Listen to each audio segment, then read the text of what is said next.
Continuando, pessoal. Os beirais com largura máxima de 1 metro e as sacadas descobertas em balanço de 2 metros poderão ocupar os recuos frontais definidos neste artigo. O recuo frontal poderá ser ocupado por cabines de abastecimento de energia, sistema de distribuição de água, abrigo de lixo, abrigo de gás, portaria ou guarita, respeitados o alinhamento existente e projetado e o limite máximo de ocupação de 16 metros quadrados de área. O recuo frontal poderá ser ocupado por garagem descoberta que ocupe até 50% da testada. Nos terrenos de esquina, com exceção dos imóveis situados na zona de reabilitação central, o recuo frontal em relação à via de menor importância poderá ser reduzido a no máximo 50%,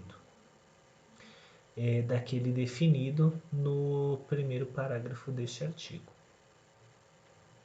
As garagens de subsolo destinadas ao parqueamento de veículos nas edificações poderão ocupar as faixas de recuo frontal desde que não aflorem acima do nível da calçada em todo o perímetro confrontante com vias públicas, respeitados os alinhamentos projetados e a taxa de permeabilidade mínima. Deverá ser respeitado o recuo entre corpos edificados no mesmo terreno de no mínimo 1/8 de sua altura, quando houver aberturas de portas ou janelas. Então, pessoal, em resumo, existem algumas condições em que a gente pode utilizar o espaço do recuo frontal. Quando a gente tem uma sacada descoberta com balanço máximo de 2 metros, quando a gente tem um beiral com altura máxima de 1 metro, quando a gente precisa colocar cabine de abastecimento de energia, guarita, abrigo de lixo ou gás, tá? Contanto que essas construções não ultrapassem 16 metros quadrados, tá bom? O recuo frontal pode ser ocupado por garagem descoberta. Então, dentro do recuo, você pode construir garagem, tá? Desde que você não ultrapasse metade da largura do seu terreno, ok? Nos terrenos de esquina, beleza, essa parte a gente já falou. As garagens de subsolo destinadas ao parqueamento de veículos poderão ocupar as faixas do recuo frontal. Então, no subsolo, né, imagina que essa parte azul é o nível do solo. Na parte de baixo, você pode ter vagas para veículo, né, ocupando o recuo frontal. Por quê? Porque está embaixo da terra, beleza? Só que ela não pode aflorar, ou seja, não pode ultrapassar o nível da calçada em nenhum pedacinho, tá bom? Quando a gente tiver dois prédios ou mais dentro do mesmo terreno, eles têm que estar distantes um do outro, tá bom? Por quê? Porque você precisa manter a ventilação, a iluminação. Então, quando existe janela nesses edifícios, né, ou portas, 1/8 da altura deles precisa ser a distância. Ou seja, se os prédios têm 8 metros de altura, eles têm que ter 8 dividido por 8, né? 1 metro de distância entre si. Se tiverem 16 metros de altura, 16 dividido por 8 dá 2. Então, você precisa deixar uma distância de 2 metros entre esses dois prédios, tá bom? As alturas máximas das edificações, medidas a partir do nível da rua no ponto médio da testada, é o ponto de apoio da laje de cobertura do pavimento mais alto. As alturas máximas das edificações são medidas a partir do nível da rua no ponto médio da testada, ou seja, você tem a frente do seu terreno, você vai no meio da frente do seu terreno. Então, imagina que essa linha aqui é a frente do meu terreno. Eu vou até a metade e aqui eu meço o nível, tá? E aí, a gente vai medir até o ponto de apoio da laje de cobertura da parte mais alta do edifício, ok? E serão limitadas, né? Ou seja, a altura máxima do edifício é limitada por este quadro aqui, tá bom? Então, de acordo com o zoneamento, nós temos, né? E também de acordo com as vias, nós temos uma variação do número máximo de pavimentos e a altura máxima que é permitida nestes terrenos. Perfeito? Vamos lá. Os limites definidos no caput deste artigo não incluem as instalações de caixa d'água, casas de máquina, de elevadores e platibanda, devendo ser atendidos em qualquer ponto do perfil natural do terreno. Em função das normas instituídas pelo Comando da Aeronáutica, qualquer iniciativa de uso e ocupação do solo deverá atender às restrições relativas à proteção dos aeródromos, rotas de helicópteros, heliporto e helipontos. O limite de 12 pavimentos ou de 42 metros de altura máxima nas EIS 2 poderá ser superado quando essa altura for permitida nos imóveis adjacentes. Então, você tem um limite de 42 metros de altura. Mas se os imóveis ao redor tiverem uma altura maior, você também pode aumentar a altura do seu edifício, dentro da Zona Especial de Interesse Social 2. Sem prejuízo dos limites definidos no quadro 11 deste artigo, as alturas máximas das edificações não poderão superar a largura da via para a qual o imóvel tem frente, somada com o dobro da medida do recuo frontal. Então, como é que vai funcionar esse cálculo? Então, só para vocês entenderem, pessoal, isso aqui é um terreno visto em corte, tá bom? E essa parte azul escura é um edifício que foi projetado para esse terreno.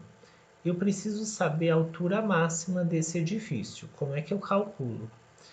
Eu pego a altura da minha via, então essa aqui é a rua, que eu estou olhando de cima, tá? Preto é a rua, vermelho é o recuo frontal em toda essa rua e esse amarelo aqui é o que sobrou do terreno, tá ok? Então, para eu calcular a altura máxima do meu edifício, eu pego largura da rua mais 2 vezes a largura do recuo frontal. Então, vamos fazer um teste. Imagina que o recuo frontal é de 5 metros. E a largura dessa rua aqui é de 10 metros. Ok? Qual que vai ser o comprimento, a altura, aliás, deste meu edifício? Então, 2 vezes o recuo frontal, 2 vezes 5, 10. Mais 10, que é a largura da rua, 20. Ou seja, a altura desse meu edifício máximo é de 20 metros. Ok? E um detalhe importante é, sem prejuízo dos limites definidos no quadro 11. Ou seja, aqui, nesse meu cálculo, deu que eu posso ter até 20 metros de altura. Quando eu vier aqui nessa tabela, se a altura máxima permitida para essa zona, né, for menor, por exemplo, 10 metros, eu adoto os 10 metros, tá bom? Agora, e se for maior? Se for maior, eu adoto o limite máximo do cálculo, tá bom? Aqui está falando que o limite máximo para a via de circulação na zona de desenvolvimento urbano é 28 metros, beleza? Só que pela largura da rua e pelo tamanho do recuo frontal, eu só posso ter 20. Ou seja, eu vou adotar sempre o menor valor, tá? Seja o valor da tabela ou o valor do cálculo, eu sempre adoto o menor. Continuando. Vamos lá. Agora eu me perdi aqui. Ah, tá, beleza. Para efeito de atendimento ao disposto no parágrafo 4º deste artigo, será admitido o escalonamento da edificação de tal forma que seja obedecido o limite de altura em cada pavimento da edificação. Nos terrenos de esquina ou com mais de uma frente, aplica-se o disposto neste artigo para todas as vias. A altura máxima das edificações nos imóveis com frente para as vias de concentração ou estruturais na zona de reabilitação central, excetuado o polígono de projeção do patrimônio histórico, zona de desenvolvimento urbano e zona de qualificação dos bairros, poderá ser ampliada mediante redução na taxa de ocupação de acordo com a seguinte fórmula. Então, o que acontece? Você tem condições de aumentar, né, a altura máxima das edificações dentro, né, dos imóveis que fazem frente para vias de concentração ou estruturais aqui nessa zona, que é a zona de reabilitação central, ou zona de desenvolvimento urbano ou zona de qualificação de bairros, desde que você reduza a taxa de ocupação, ou seja, você pode aumentar o tamanho do seu prédio contanto que você ocupe menos do seu terreno, beleza? E aí você tem que seguir essa formulinha aqui, perfeito? A altura máxima, né, é igual à altura prevista no quadro 11, né, é aquela tabelinha que a gente viu anteriormente, mais a taxa de ocupação prevista no quadro 6, menos a taxa de ocupação utilizada no projeto, dividido por 2. E esses valores são expressos em percentual, ok? Continuando. No caso de ampliação da altura máxima da edificação, a diferença entre a área de ocupação máxima e a área de ocupação utilizada no projeto deverá ser mantida permeável, com tratamento paisagístico e localizada preferencialmente ao longo da testada do terreno.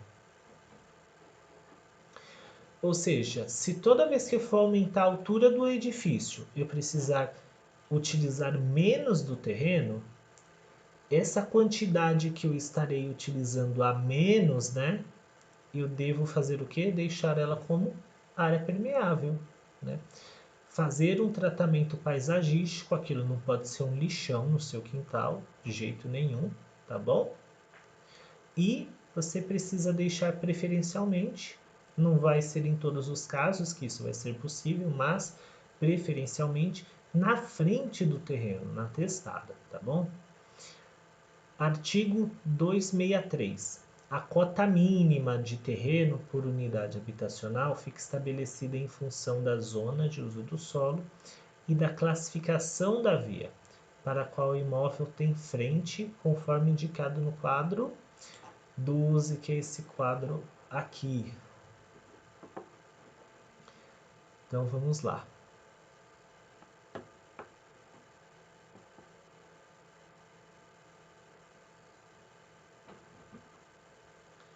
Parágrafo 1º. Na zona de preservação dos bairros, a cota mínima do terreno para habitação multifamiliar horizontal implantada em lotes com área igual ou inferior a 2.000 metros quadrados será admitida de 150 metros quadrados. O uso habitacional em glebas ou parcelamento de solo na zona de conservação ambiental deverá assegurar cota mínima de 2.500 metros quadrados por unidade ou lote residencial. Nas ERF, contidas em áreas de mananciais ou limitadas por áreas rurais em todo o perímetro, a cota mínima por unidade habitacional será de 1.000 metros quadrados. E você provavelmente não está entendendo bulhufas do que significa essa cota mínima, né? Então, olha, eu fiz uma rápida pesquisa e ela significa a quantidade mínima de casas, né, de unidades habitacionais que você precisa produzir por área de terreno. Então, aqui está falando o seguinte: a cada 125 metros quadrados de construções habitacionais horizontais, né, a cada 125 metros quadrados de terreno, você precisa ter pelo menos uma unidade habitacional. Agora, se for uma construção vertical, por exemplo, um prédio de apartamentos, você vai pegar o terreno, né, onde vai ficar localizado esse prédio, e a cada 25 metros quadrados desse terreno, você precisa garantir uma unidade habitacional. E você vai excluir do cálculo a área dos acessos ao lote, tá bom? Então, por exemplo, quanto mais adensada a área, menor vai ser a quantidade de área de terreno por unidade habitacional. E quanto mais, como eu posso dizer, quanto menos adensada, maior vai ser essa área. Então, uma área de conservação ambiental, você vai ter a cota mínima muito maior, né? Uma área muito maior para cada unidade habitacional do que para uma zona de reabilitação central, onde devem haver muito mais residências, beleza? Numa zona de proteção hídrica, a área de terreno é muito maior ainda para cada unidade habitacional. Então, a cada 10.000 metros quadrados, pelo menos uma casinha, né? Então, você vai ter um espaço muito maior desocupado. Tá? E zona de proteção da Serra dos Cristais, uma proteção maior ainda. E aqui, ele está falando o seguinte, na zona de preservação dos bairros, né, para um terreno que vai ser usado para habitação multifamiliar horizontal, implantado em lotes, com área igual ou menor a 2.000 metros quadrados, você vai precisar de uma casinha a cada 150 metros quadrados de terreno, tá bom? Pega a área do terreno, divide por 150, você vai saber a quantidade mínima de casas que você vai precisar construir. Agora, se for numa zona de conservação ambiental, vai ser a cota mínima de 2.500 metros quadrados, tá? Se for uso habitacional em glebas ou parcelamento do solo. Então, a cada 2.500 metros quadrados, você precisa ter uma casinha. Agora, se for numa zona especial de regularização fundiária, vai ser uma unidade a cada 1.000 metros quadrados. Lembrando que isso aqui é o mínimo, tá bom? O mínimo de casas. Eu vou estar parando por aqui, pessoal, que eu acho que o conteúdo já ficou bastante longo, né? Um abraço.